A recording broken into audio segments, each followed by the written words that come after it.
All right, good evening, everyone. John Henry Soto here, along with George Batista. Welcome to Counterparts. I am super excited. I don't know about you, George, but I am super excited. What do you think? Absolutely. Me too. This is going to be an epic night. Yes. Mauricio Bustamante is going to be on the show this evening, and we're going to, I'm just going to bring him on because, George, you and I can chat, and we don't want to chat. We want to chat to Mauricio. So let's bring him on. Ladies and gentlemen, please welcome to the show, Mauricio Bustamante. Oop, hold on, one thing. There he Yeah. is. All Good evening. right. Thank you. Very kind of you. Yeah, it's our pleasure. Thank you so much for being on. We're extremely excited to have you on because Me too.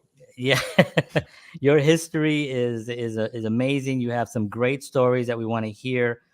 We also want to have some input for some younger, or not younger necessarily, just anyone that wants to need some motivation in this crazy industry that we all love.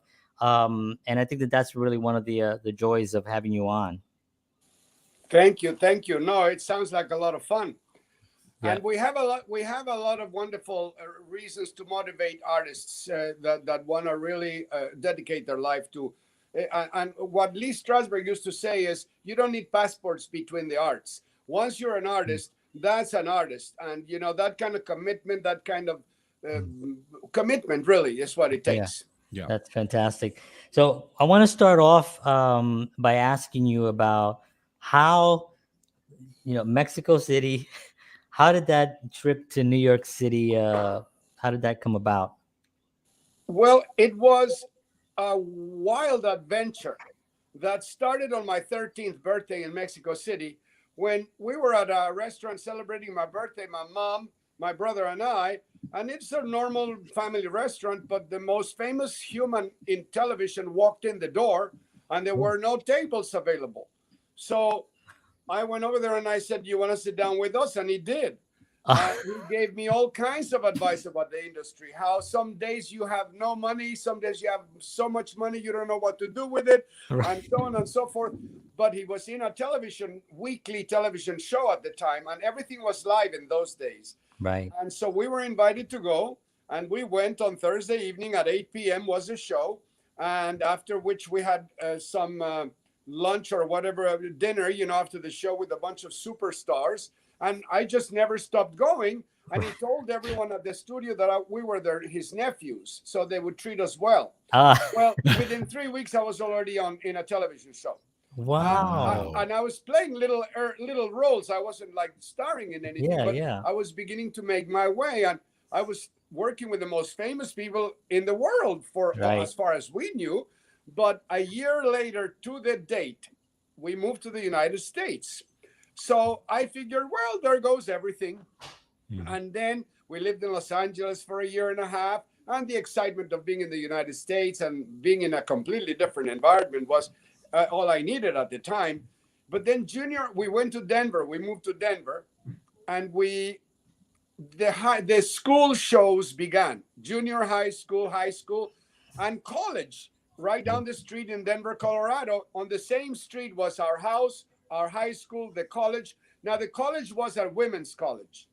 So the Mother Superior came over to our high school to recruit actors for Oh, the college. Wow. So I was doing the shows at my high school and the shows at the college. Now, nice. Wow. 6 months into once I graduated from high school and started going to school there, which was a scholarship, then 6 months later, I got my first professional job with Bill McHale, who was the only professional producer in Denver at the time. He had a musical review. He Hmm. said, "Well, you can't sing, but you can sell it. You're hired." And and from then on, he built shows around me for the next 10 years. But Wow. the Mother Superior, I went in and I said, "Ma'am, I got hired by Mr. McHale, and I'm going to go on the road with him." She said, "Oh, I'm so glad. The door here will always be open, but go on and work with Mr. McHale because you're a terrible student." Your only hope. So he took me on the road, and that's when I came to Nashville on the road.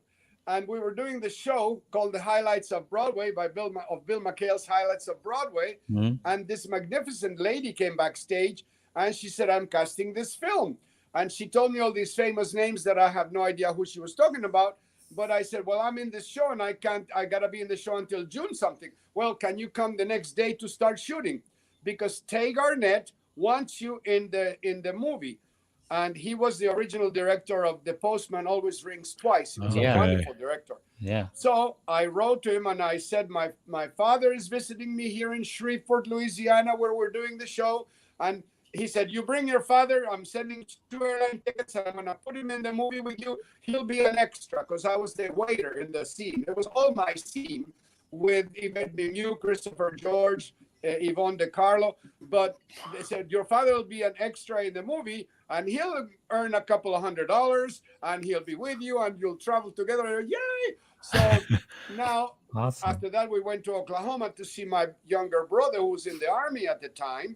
And then I drove him to Dallas so he would go visit family. And I never saw my father again because he died while right after that, I went in the Army. The U.S. Army had already drafted me by the time this movie was being made. And but the producer spoke to the colonel in charge. And he said, if you take this kid, you're going to put a couple of hundred people out of work. So the colonel said, okay, when does he finish? Blah, blah, date. Okay, that's when he starts his military training then. Wow. So I came out of the military and I got the honorable discharge. And I came to New York to visit a friend of mine for 10 days.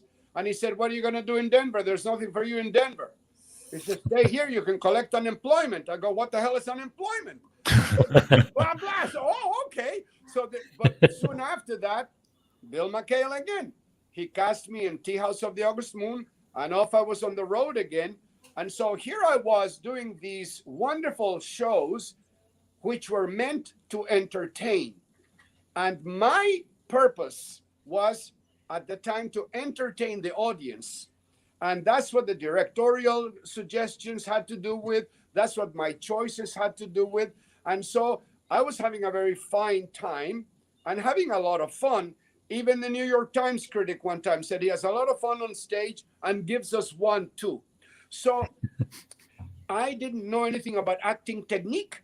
And these wonderful actors, I was doing Charlie's Aunt, playing the lead, Lord Fankard Babberley, in Charlie's Aunt.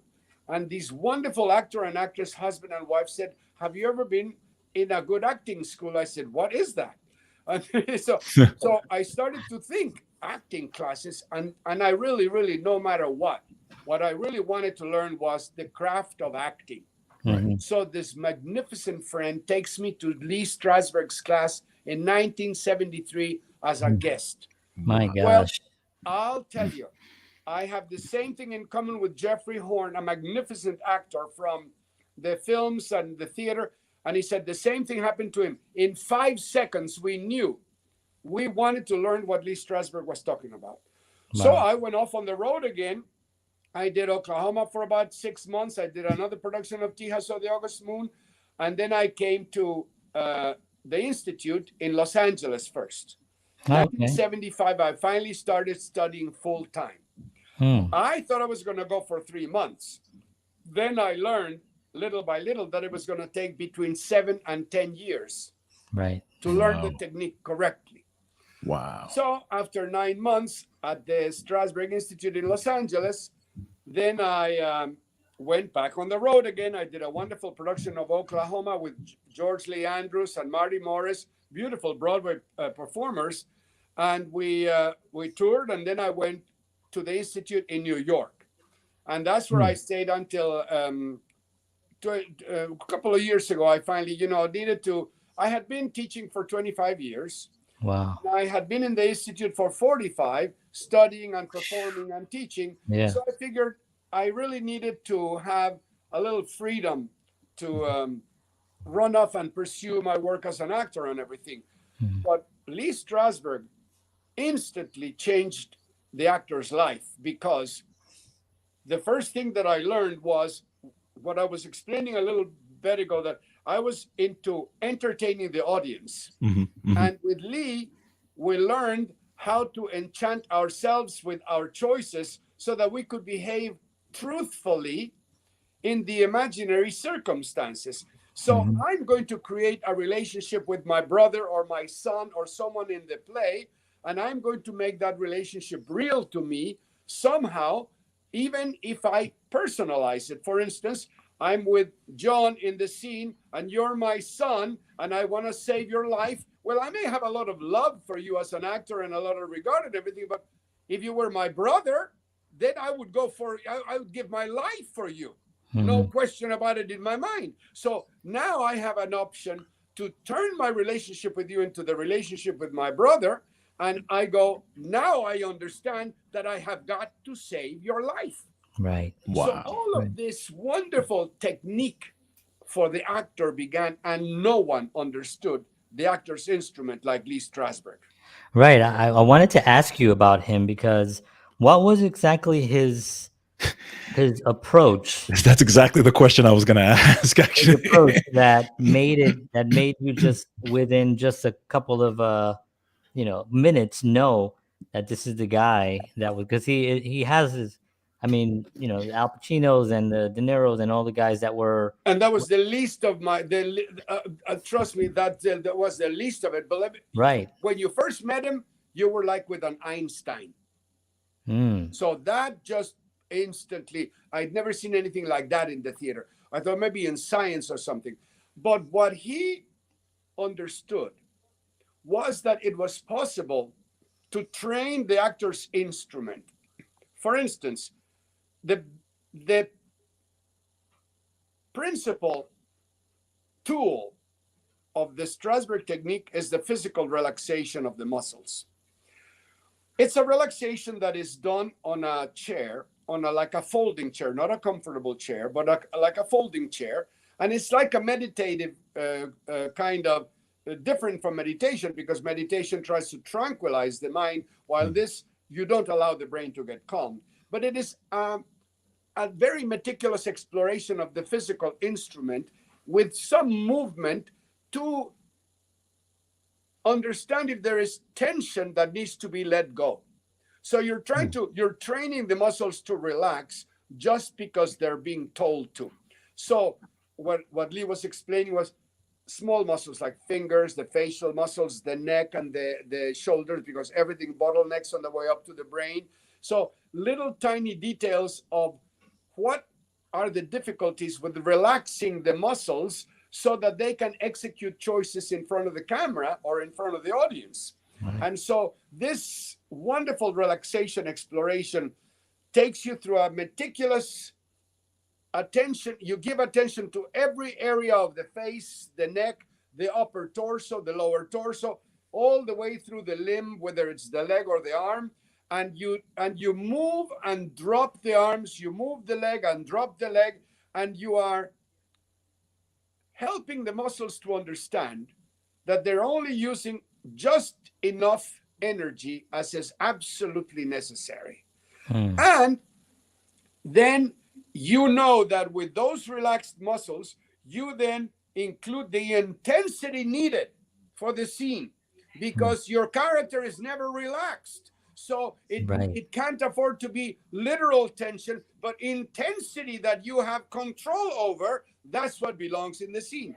So, first things first, the muscles relaxing, one of the things that does, it enables the inner life to come to the surface. So the emotional life of the actor is visible to the camera, which is what we love to see. Right, Right. Right. right. Because what we're talking about is behaving privately in public and not acting. Right. Absolutely. Right. That is like that's unbelievable. The challenge, I would think, as any, anyone that begins that process or that journey, the challenge is to learn the technique, and this is why it takes so long to learn the technique so well that when you're performing, you're not aware that you're doing it's so part of who you are. It's innate in you that then you can actually do the actual work Yes. without Now being remember, aware. we always know we are dealing with a dual reality. I Right. mean, I know exactly what's happening out front with the audience. Sure. And I know exactly where the cinematographer is my date, Right. my dance partner. Right. Right. So I'm perfectly aware of the literal reality, but much more importantly, I'm focusing on the imaginary reality. Correct. Yeah. Yeah. Amazing. That's It's amazing. wonderful. Now, what is it like? So I hear the stories of actors who, and John and I have talked about it in the past, those actors who stay in character even when they're not performing, versus those actors that can just turn it on and turn it off. Is that something that you've worked on or teach? Yes, because for instance, the first exercise in Strasberg technique is the breakfast drink. So it's a sense memory exercises. Now I'm going to deal with sense memory. I'm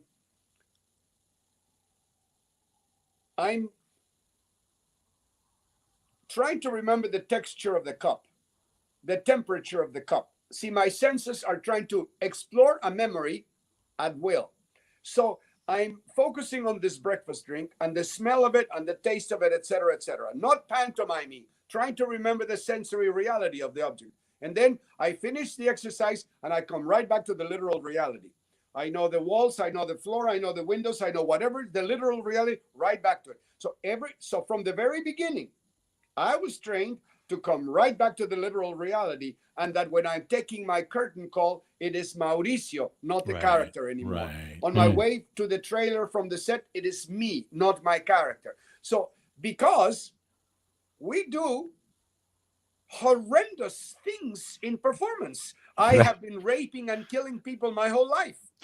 The young woman is going to have to kill her children nearly at the end of the play in Medea and then go home and have dinner. Oh. So you're talking about a professional exigency, a professional demand for the actor to be healthy. Right. Right. Because if you are now, there are no laws about this. You can work however the hell you want. If your performance is good, who gives a flying anything? Right. So the heck with that. But I want to not have to carry that horror on my shoulders.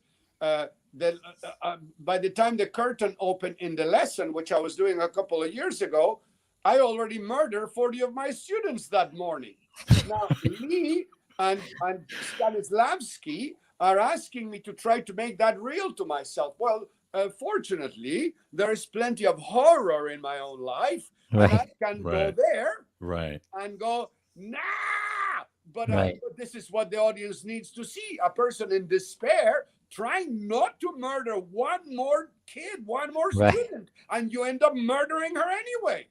Now, I'm not going to reveal any of my personal problems on here, but then I go to some horrendous nightmare of my own. Unfortunately, I've never killed anybody yet, but other horrors have happened, and I can go there. What I did learn is, if I know that is going to hurt me, if it's going to ruin the joy of going to the theater every night, I don't work with that choice. But I'm going to play hardball. Right. Yeah. So you see how important it becomes to be able to just make the transition back into the literal reality. And very solid training helps the actor to understand that. But there are people with enormous talent, but they haven't been formally trained in it, and they're using it as they will, which of course is their right. Sure. Awesome. Yeah, so that's incredible. Another thing that I've heard you talk about is I'm assuming it's part of also the training, the muscle training, is singing. How important is the singing aspect in this?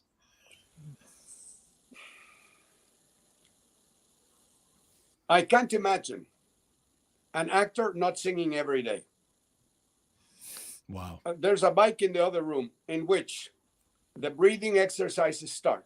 You're biking and you're inhaling for 4 beats. You're holding the breath for 4 beats, and then you're exhaling and letting it exhale and exhale and exhale and exhale and exhale until you run out of breath. Back again, in 4 beats, hold 4 beats. This is training from the vocal teacher. Now, the next step after that, which the opera singer from the Metropolitan explained, the first sound I make in the morning is that's placing the voice correctly. And while I'm still on the bike, then it starts the Shakespeare. Thus far with rough and all, it's a speech, which I sing for the purposes of giving the voice musicality. Right. Because the audience is educated. Absolutely. They know the difference between monotone and something with musicality in it. The audience is not a dummy. Yeah, So the vocal instrument has got to be trained every day, because then I neither have to worry about it when I'm on a big stage, nor do I have to worry that when I'm not projecting, which I don't need to do in film, I still have expression and musicality in the voice. Right. So Lee did not place enormous focus on this, but it's something that, to me, I figured, how are you gonna get on the stage without the instrument getting wonderful attention? Right. Now, right. Who cares if you're a good singer, unless you're going to be a singer? But if you're going to be an actor, what you need is singing and heightened speech, so that the articulators are getting a workout, like all the rest of the body is getting. Right. Amazing. Right. The exercises that you'd have to do to learn, because Shakespeare is a lot of wordplay. There's a lot of textures in the there's a lot of inflections that you have to kind of like get in there, and every actor would do it maybe slightly different, but overall the sensibility of that character is the same. Yes, they're it going is. through the same exact thing. Yes. Now, depending on the director, the production may be much more strict, as in the iambic pentameter in Shakespeare. Naram, baram, baram, baram, baram, baram, baram, baram. So the director may be very strict and want the iambic pentameter and give a lot of attention to that. Right. Another director may say, don't worry about it, you can't screw this up, which is what Lee used to say.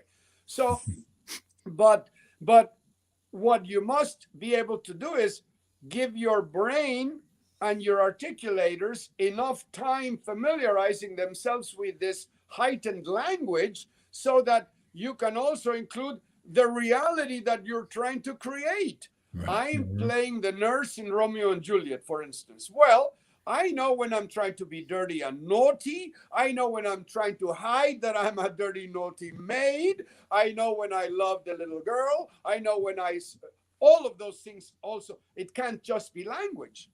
So it's something that I realize even as I rehearse scenes today, that how it facilitates my communicating something that is contemporary, but a little bit complicated perhaps. And because look, we're speaking a lot of the time lines written by poets. Right. Whether it's Tennessee Williams, whether it's whoever the author is, you're dealing with wonderful language. And just what you are saying, you have to have a capacity to love it, right, and play with it and use it to get what you want from the other characters in the scene. Yeah. I heard you say you did a little snippet, I think it was on Instagram, where you said if there was one thing that you learned from Lee Strasberg, like that most important thing, and it was, you talked about the performance really being for you first, then for the audience. And that's in theater, in film as well, which is a little bit more, it's a little different in film, because you have to start like, how do you do that? Like when you're on a film set, the audience is not really there. You do have an audience, the crew, but they're busy working, right? They're not even looking at your performance that's sometimes. not an audience, absolutely. Right, that's not an audience. So you have to kind of think that it's got to go through that lens, and you have to communicate that same thing that you were communicating through the theater, through that little lens, and it's got to project, but not project vocally. It's got to project with the inflections and all that. In my early experience, within about 3 months of my being at Strasberg, I started taking classes at the Institute with Shelley Winters.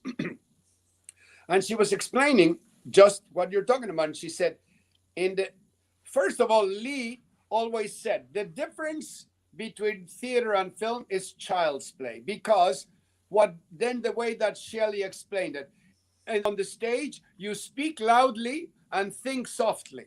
In film, you think loudly and speak softly. Right. Oh, So okay. That's true. it's a magnificent technical challenge. No Right. director has ever not had to bring me down, whether it's theater or film. I always thought, and then the director, whoa, let's get little by little. Now, with film, the thing that's missing is that other element that has to hear and see the thing, because the element that's hearing and seeing is so intimately here with you. That's the cinematographer, the camera. Right. That's the beautiful something that is the love of your life. Yeah. The most enchanting thing, that is what you live for. Yeah. And you know that you speak things the way you would if you were in truthful circumstances. You don't have to worry about the projection of any of that. Right. But you are completely clear about your intentions. You're completely clear about how you interpret what is happening to you in the scene now. Right. And yes, of course, you're able to. Sometimes we scream and hoot and holler in real life too. Not because we need to project, because we're not going to scream at each other. We have to scream. Right. Because we scream loud. When we scream, we scream. Right. So, The neighbors, now we're having a fight. right. Yeah. So the challenge, is it difficult though for you to go and actually, because there's a freedom when you're in the theater. There's a freedom where when you're on a film set, there's a little restriction. There's the blocking can be very limited. The theater too. In theater too, yeah, but you have the stage, exact right? same thing 8 times a week and try not to become mechanical. Right. That's But true. in the theater, I put my glasses on at the same time. I do the exact same thing with the glasses. I take the pen and I throw it with the same. I do everything and my intentions in the theater are the same. In other words, you are expecting me to become a little hostile during this beat in the scene. And that hostility is something you're expecting in the scene as an actor, because you have scored a response to my hostility. So the whole production is expecting my hostility, whether it's film or whether it's theater. The other people are expecting that. I don't have the freedom to, this evening I'm going to try it funny. No, there is a union representative in the theater. And if you are not doing what you're meant to do, what was set, then the stage manager will say, Mr. Bustamante, we need to get back to what was staged by the director. If that's not possible, on Thursday, which is rehearsal day, we will rehearse it so it gets back to what we said, or we will have the director reset things, but you don't just change something. Right. So the constraints that you are referring to exist in both. Yeah. Okay. And in film, do you feel that the performances get a little, because you have a director, usually it's much closer to you than when you're in the theater. The director might be actually having dinner while the show is going on. But in fact, even out front, even as you rehearse, right, the director may be out front having dinner. That's happened. That's happened too. Yeah, I'm sure. So it's a little bit. You have the director right there with you on every single scene. Is that, you find that more helpful? Well, they vary. The directors vary. Sometimes the director is a little bit, that they're with you a little bit on the set, and sometimes they set everything that they need to set and they disappear even to another room. They're watching the scene from a monitor in a different room. But these are technical things that we have to adjust to, as for instance, so this particular shot is much more intimate. So if the director is allowing the proximity of all kinds of equipment and people near here, then we know we are in a most intimate little moment in the scene. So you realize that it's a much more internal focus for the actor. And then, as you say, the production gives freedom for more movement, but it's movement that is set as a rule. Mm-hmm. Now, in film, strangely enough, sometimes there's a little bit more freedom than in the theater, because in film, every take is like a rehearsal, because we haven't been rehearsing. Right. So the takes are like rehearsals. So, okay. And sometimes the director will even say, don't worry about the specificity of the line. Just use it as a guide. Now, and then, so you start experimenting, and then it can have some freedom that is almost improvisational. Okay. Everyone is in on it. So there is that possibility in film that we don't have in the theater. Right. Okay. Do you think that every actor should do theater as well as film? I do. Okay. Because you learn to carry the character in your heart and in your mind for the entire time you are in the theater. So you learn to focus that kind of through line that takes you from the beginning to the end, the prior life of the character.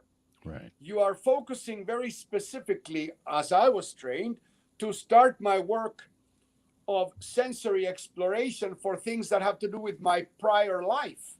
Mm-hmm. Why am I murdering the children when they come to take a class from me? Yeah. For something that happened to me, which Mauricio decides is this horrendous tragedy in my childhood. That's the horrifying thing that I'm dealing with. I don't want that to happen anymore, but it can't be helped. I can't. So don't forget that sometimes I get excited and I forget what we're talking about. That happens to us all the time. Don't worry. I would worry if that was only happening now that I'm in my 70s, but since this has been happening since high school, it doesn't really bother me. Whatever, we don't even know where we are. What the hell does it matter what we're talking about? That's true. Very true. One question I had for you when you're putting the teacher's hat back on is, do you, I mean, obviously teaching so many people in your lifetime, do you see some people that come in that just have a quality, and you see it right away? And if they do, and if, let's say, someone doesn't have that, can that be taught or learned? Oh yeah. Kelly O'Hara comes into class. I have no idea. She does a scene from The Glass Menagerie. Now, we're talking about a brain that has selective memory at best. That's what Anna Strasberg calls it, selective memory. I have no idea what the hell is going on half the time. I still remember her work on the scene, and I was saying to her after the scene was finished, I said, when you walked away from him with your hobble, with your little malady of your foot, all the way to across the room to pick up the little toy you want to share with him, it looked like the longest walk in the world, because she's disabled a little bit. She has a limp. Mm-hmm. And this is a boy she's had she's been in love with this boy her whole life, since high school. And he's come to call on her. So she's going to show him her Glass Menagerie. Now, this young woman, when I see her on the stage, the thing I was saying to her one evening was, Kelly, you are guided by a beautiful genius that is in you, that you simply just fall into character. You develop the character fully, because she is completely different in every performance that I see her. Whether it's King and I over there, or whatever it is, she's completely different and so truthful.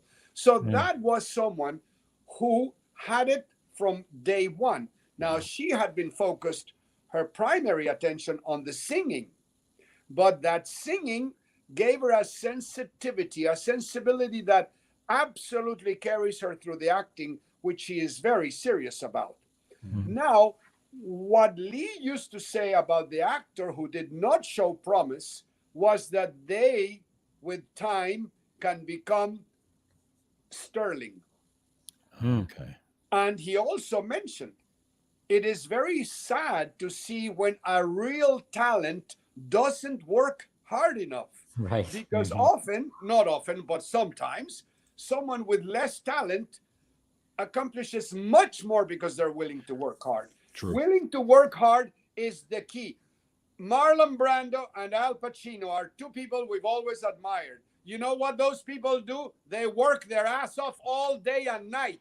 Al Pacino will read the play at home, then he'll read the play at the actor's studio, then he'll have rehearsals at some studio, then they'll do an off-Broadway reading of the play, then they'll do then the play is on Broadway, then this is while he's doing another film and all this. So Marlon Brando I never met, but my teachers knew Marlon enough to know that everyone in New York knew that was the hardest working actor in the city. Wow. Right. And those are the advice that one is smart to take seriously, because you say, no, you work your hiney off. Yeah. Now, I'm experienced and I have blah, blah, and talent and all, but I go to acting class. Why? I don't want to wonder if I'm doing good work. I want to go over there and see how far I'm going to fall on my face, and whether the rehearsals are going well, and whether I'm being able to accomplish some of the things we've been talking about tonight. For instance, can I wake up in the morning in the scene and not want to talk to the guy, and hate the guy, and want nothing to do with the guy, and not act, but be ready to kill the guy. I don't want him in my house, this fucking guy. I gotta go to work on this. I want to go to bed at night knowing when I speak to the shrink on Wednesday, I want to say the work is coming along nicely. I feel good about my work. Right. Absolutely. Right. Absolutely. So the intensity that you were talking about, like Al Pacino, and when you run into somebody that comes in, a lot of people come to New York City and they have stars in their eyes, and they're going to take one class and they're going to shoot up to the sky, you know, and they can, and sometimes they may. can. Sure. You're right. There's some, you know, this business is really strange, right? There's luck involved as well, but that luck can only last you so long if you don't have that training in place. And I think you see it happening with younger actors that suddenly, boom, they hit. And then at some point people are realizing, well, they hit, but it doesn't last. It doesn't last. Right. What's your advice to actors out there that are considering, you know, taking on this challenge and coming either to New York or LA or wherever to study this craft? What would you say? One of the wonderful theaters around the United States. Remember, we have a magnificent group of theaters, the Lord theaters, like the Guthrie and the Alliance. These are magnificent theatrical institutions, for instance, who have beautiful teachers in them. And not only are the teachers teaching the craft in the theater there, in the classes, but then the students can work their way up and be, small roles here and there. And of course, there you are in a theatrical institution, all ready to even be cast if you're lucky and you're working hard enough, etc. Or you come to New York and you do what many of us have done. You find a little job so you can pay your bills, Right. And you go to acting class. And if your day is not 18 hours long, you're wasting your time. Don't bother. Right. That's what I always say. You're right. You're right. Absolutely. So Because you got to go to work 8 hours a day. Yeah. Then you have to go to class for 4 hours. And you have to rehearse and you have to practice. Don't make me laugh. I tell them, if you're in school and you have a life, you're doing it wrong. Right. Yeah, exactly. I had one more question. Sorry, George. Go for it. What's being done to actually safeguard the teachings of Lee Strasberg? Is there, I know there's been some documentation and there's been a ton of books written and people like yourself are continuing that. Is there something specifically done other than the school itself and to really safeguard that? Because I get nervous with how things are in the industry. It's moved so fast right now that it's I don't know how much effort and work people want to put in because things move so fast, and it's like I don't have 7 years to put in to study this. I'm giving myself 6 months, Yeah. and that's insane. Insane. Yeah. Also, I wanted to get your thoughts on in the 40s and 50s, maybe probably more in the 40s when the studios were out. Remember, somebody would get signed in one of the studios, and they had acting classes, dancing classes, speech, dialect They were classes. entertainers. Yeah. Everything was in there within Absolutely. that it was almost like a school for film for filmmakers and actors. And they were being paid to And they were train. being paid while they were doing it. So I mean, Yeah. what a world. What are your thoughts on that? Is that something with the safeguarding of the work and then moving forward into this new digital crazy world that we're living in? Well, the great teachers of the 20th century, Stella Adler, Lee Strasberg, Sandy Meisner, these were the people that Uda Hagen, they transformed the landscape of the American theater because they went to Russia and learned from Stanislavski and his disciples that what we were talking about earlier, that you are enchanting yourself with your choices as an artist. You are trying to create reality, behaving truthfully in the imaginary circumstances, being truthful.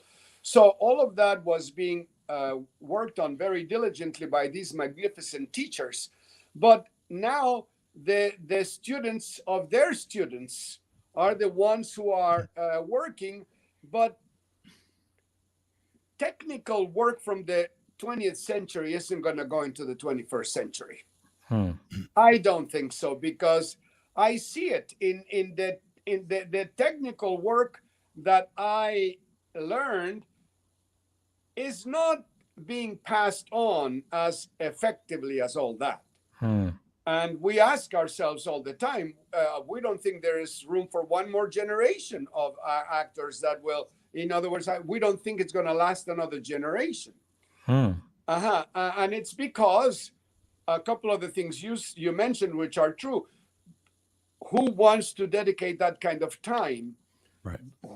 Someone who is in love with the craft of acting. Someone who really, really, no kidding, wants to do their very, very best. Now, the problem is the teachers today are no Strasbergs, no Stella Adlers, none of that. When you met those guys, you went, well, hello. Today you are excited because you're meeting someone who knew them. Right. So it's, realistically speaking, now I'll tell you that I see something weird going on in films, and it's what I call whisper acting. Everybody is talking like it's like we are in the bathroom, and we don't want anyone to hear what the hell is going on in the scene. Like everything is shot in the library. Yeah. What the hell is going on in the library? And I'm gonna kill you fucking family. And we're in the park. Yo, who the hell has a fight with them?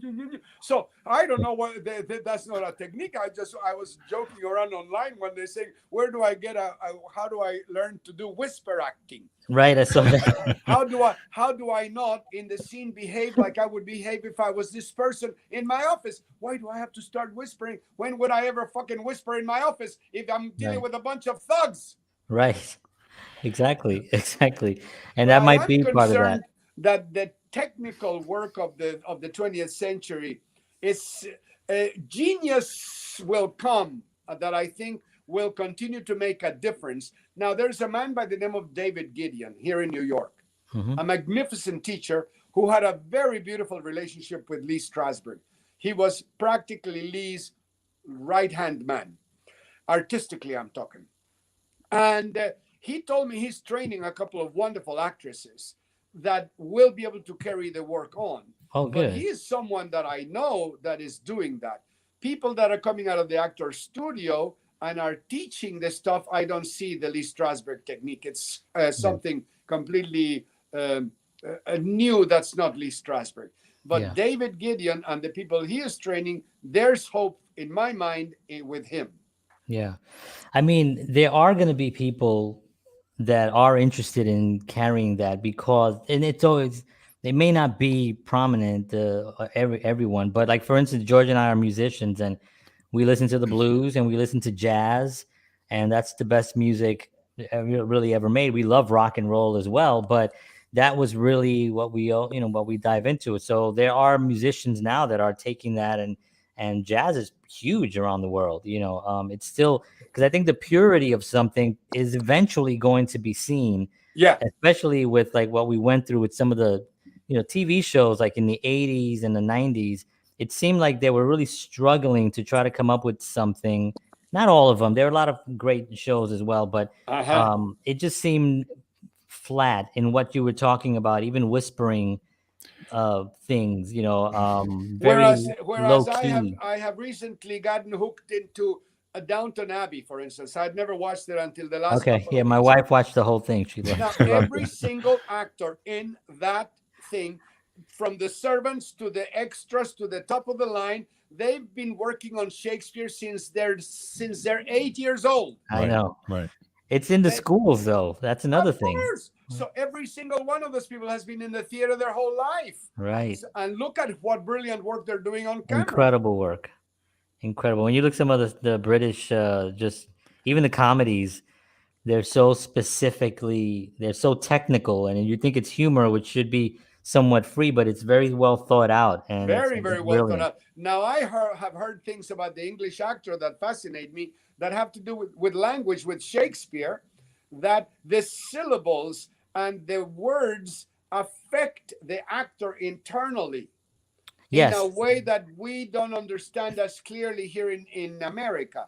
They let their external choices affect them. When Right. Richard III is crippled, the actor is letting the physical choices affect him. But the words, the vocabulary, the dialogue is affecting to the Yeah. actors. And so they are incredibly sensitive in performance, and they have arrived at it from the outside to the inside as a rule. Correct. Of Right. course, many English actors understand the internal work of the American actor, and vice versa, the American actor too can be Right. quite fortunate if they've been working in the theater with all the classics and everything, and also in film. Of course, they're getting a very similar background that an English actor would have gotten. Right. And I'd worked with Ruth Cullerman in New York, and she did the British technique. So that was exactly what you were talking about. It was really pulling out the emotion out of the actual words themselves and in the text, which was really, really different and Yeah. really hard to do. But it was the most rewarding, I thought, when you read something now, even today, when I'm reading anything, I can pull from these texts or whatever book I'm reading the character even better. Not that I'm playing the character, but I'm understanding the character a little bit better. So there's methods out there that I think really complement each other Yeah. when you really studied all of them. Absolutely. No, they do. They complement each other beautifully. Yeah. The combination of the two specifics that we're talking about right now, the approach from the English actor and the approach from the American actor, they complement each other beautifully. Yeah. So you mentioned George. I'm sorry. Do you have No, a question? go for it. No, go ahead. Go ahead. So I wanted to ask about the young actors that come to New York. I worked in the health club industry for a while, and I learned that when I was hiring for my front desk or whatever, if you hire actors, it's wonderful because they're constantly. I used to tell them, well, this is like pretend it's a theater, and the members will come in and they got to sign in and do a performance, and membership, and I They made let it your fun. personality blossom It a was bit. fantastic, and everyone I hired was great. But the one thing that I saw almost all of them do was get distracted with New York City. Yes. They would Yes. go out. Everyone has a birthday. Every weekend there was somebody's birthday that was celebrating. I was just like, and I'm thinking, what are you doing? And of course, now it's been over 10 years, maybe 15 years at this point, and they have wonderful lives, but they didn't pursue what they were originally, that I saw that in their eyes that they wanted to pursue. The distractions in New York, how is someone going to, how were you able to actually put those things aside enough where you can dive in and do? I mean, I know Al Pacino used to sleep on the stage in the theater because he didn't have a place to sleep, so he would just sleep on the stage. Everybody would show up, he would clean, I mean, this was a man who was obviously obsessed, That's it. in a That's good the way, difference. Obsessed. obsessed, and Marlon Brando as well. What are your thoughts on that? Like for somebody younger coming in here to keep away from, how do they do that? Because I've seen it all so many times. It makes me sad. I say it all the time. New York City is a classroom. Mm. Now you come here to learn. You Right. go to the museums, you go to the ballet, you go to the opera, you go to restaurant week. The finest chefs in the world Amazing. are I know. I putting love out food wrestling. that you can afford for once if you architecture, what sports, music, you talk about it.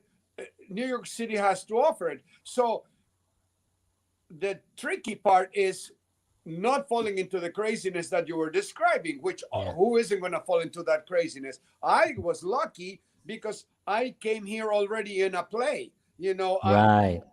I'm one of these crazies. Everything falls on my lap on a silver platter. But I already had something I didn't want to lose. By the time I moved to New York, I'd already been touring the United States, starring in the play, and knowing Wow. what that felt like, and knowing what I did not want to lose, why I couldn't afford to be a friggin' drunk, which I stopped drinking 20 years ago, why I couldn't afford to drugs. Forget about drugs. Yeah. We Yeah. thought nobody ever heard of it, and I worked with a disciplinarian. Bill McHale was a paternal, loving, wonderful man and a gorgeous disciplinarian. No one was ever absent. No one was ever late. None of this nonsense in any of the thousands of performances are no nonsense. So I came here very lucky, protecting Yeah. a treasure. Yeah. Yeah. And I already met with other artists who were similarly engaged. Most of my friends by that time were also already playing on Broadway and everything. So I was very, very lucky in that respect, because if I had come to New York empty-handed, so to speak, to start, wow, we're talking about a friggin' impossibility here. We're Yeah. talking about you gotta be crazy to pursue it. We Right. were laughing about that earlier. Right. Like Ruth Gordon used to say, you gotta refuse to look at the facts. Right. That's how you succeed. Right. Right. So I Well, guess it's important for them to go and find like an actual acting coach early, a good class to get into Yeah. right off the bat as priority, And start and doing dive scene in, work. Exactly. and don't look back. Yeah. I'm sorry, George. yeah, I was going to say, with that experience that you have through all those years, because I know you work with kids, and Yeah. and so I'm pretty sure you have those conversations with kids and stuff. How is it working with kids? Because I could only assume attention span is an issue there too. You know what I mean? Yeah. Genius. Really? Now, the child who is brought to a school like a Lee Strasberg Theater Institute or an acting school in New York, talk about, you walk down the street and so there's a little science school for children 5, 6, 7 years old, or dance or theater. Now I've gotten so excited I forget what we're talking about. But About working with the children. children. Oh, Yeah. oh my God. First of all, they want to know why I have so much meat down here. I said, if I didn't, I wouldn't be able to go, right? Now, they explain something to me. I wrote scenes for them to rehearse, just so they would learn how to rehearse with each other. Excuse me, the scenes that you write are lame. Wow. Wow. Wow. They're lame. I go, well, you know what we need to do is that maybe you guys are going to have to write something that you like. As a result of which they start writing their own play. Wow. The Camping Nightmare. Everybody dies, including the wolf. Now that's what we're talking about. Now that's theater. Yeah. I don't want to share my bedroom with my sister, whatever. Nonsense. No, the friggin' wolf is dead and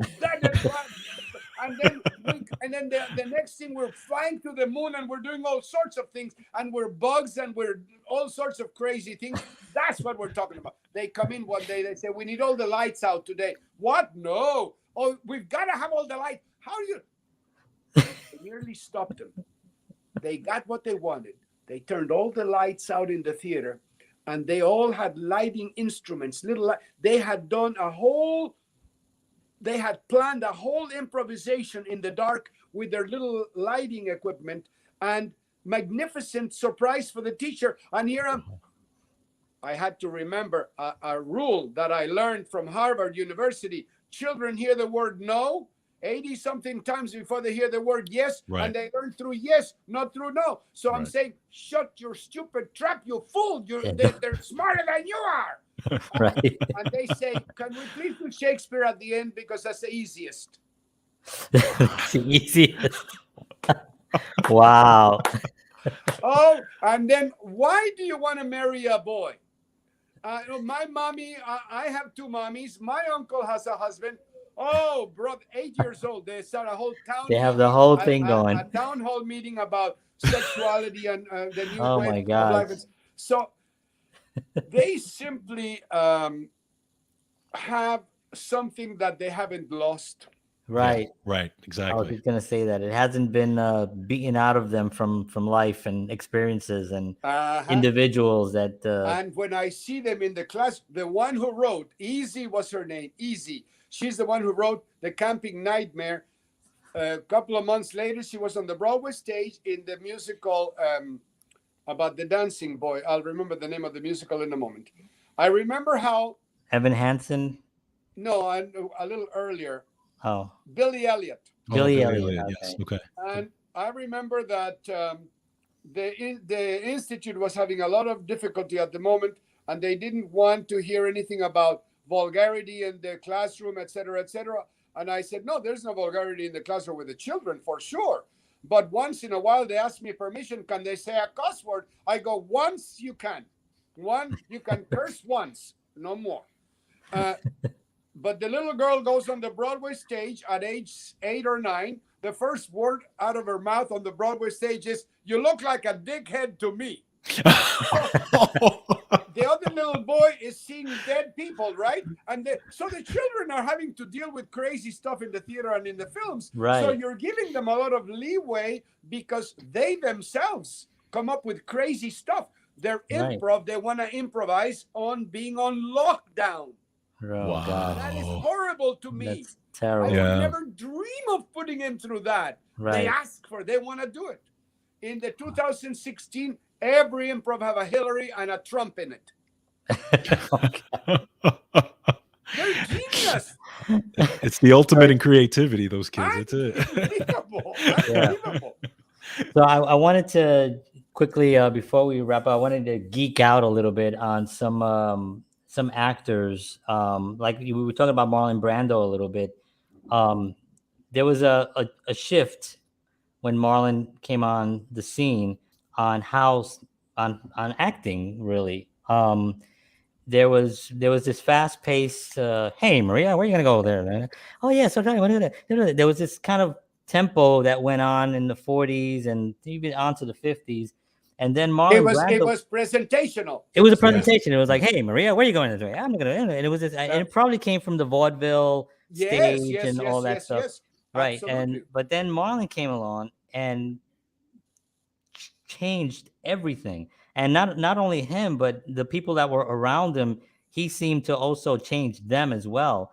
Like I just saw recently On the Waterfront again for something, and you know, there's scenes in there that you can't find any scenes like that earlier or almost since either. But what's your impression on somebody like that? You see why he was a great somebody or other? That's the thing. Now, Stella Adler had a wonderful influence on Marlon Brando. Right. And she was able to help him understand this that you're describing, this truthful behavior. And she approached it differently from Lee, but she was going after the same thing, which is truthful behavior under the imaginary circumstances. She focused a great deal of attention, I believe, because I did never study her work, but I believe she, with her and with everybody, everything starts with interpretation. But she did focus a great deal on the little things that characters do that make them unique. The stuff they carry around, the props they use, the way they dress, the activities they engage in that help the actor understand this what's coming from inside. Right. But it was really Stella Adler that was able to get through to Marlon, and then of course at this point also Lee is in the scene, and Lee and Stella are working with all the best known actors in the film and theater at the time, and they're all working on the same issues of relaxation, of truthful behavior. There's a very funny joke of one of the great actors of the 20th century. He says he has a nightmare sometimes that he is dead and in the coffin, and Lee comes over and does like this and says, 210s. Lee used to check our relaxation. You're not dead enough. 210s. So it was the passion about the technique. Right. Wow. But we had, like I described earlier, when you sat with Stella or Uda or Lee, forget about it. Yeah. They just had an insight into human condition and the approach. Exactly. Yeah. Wow. Exactly that. So I feel like we could go on and on. Me too. I could talk like this until the cows come home, and they're in West Virginia. I love this conversation, and Me too. Thank you. George and I would love to have you back again. Yes, sir. Oh, it would be a pleasure and an honor. Yeah, absolutely. We would love it. So thank you so much for being on. Just hang on 1 second. We're going to be with you in a second. Thank you both. End the show. I'll be right back. Very, very much. Thank you so much. Appreciate it. Sir. All right. Wow. Mauricio Bustamante. That fantastic. That dude is awesome. Absolutely. This is that. Yeah. I mean, like I said, I'm looking at the time. I couldn't believe it was an hour. And I know it flew by. It's an hour. Wait a minute. We just started. So we're definitely going to have him back again, and we'll dive into so many other issues and stuff. But thank you, everybody, for tuning in. Appreciate you. Thank you, George, for putting up with all my questions and cutting you off. I enjoyed it. I was just too excited. No, it was great. But thank you, everybody, for tuning in. We'll see you all again next week, 7 p.m. Central, 8 p.m. Eastern Standard Time, right here on Counterparts. George Batista, John Henry Soto. Have a wonderful week ahead. Take care of yourselves. And as always, peace.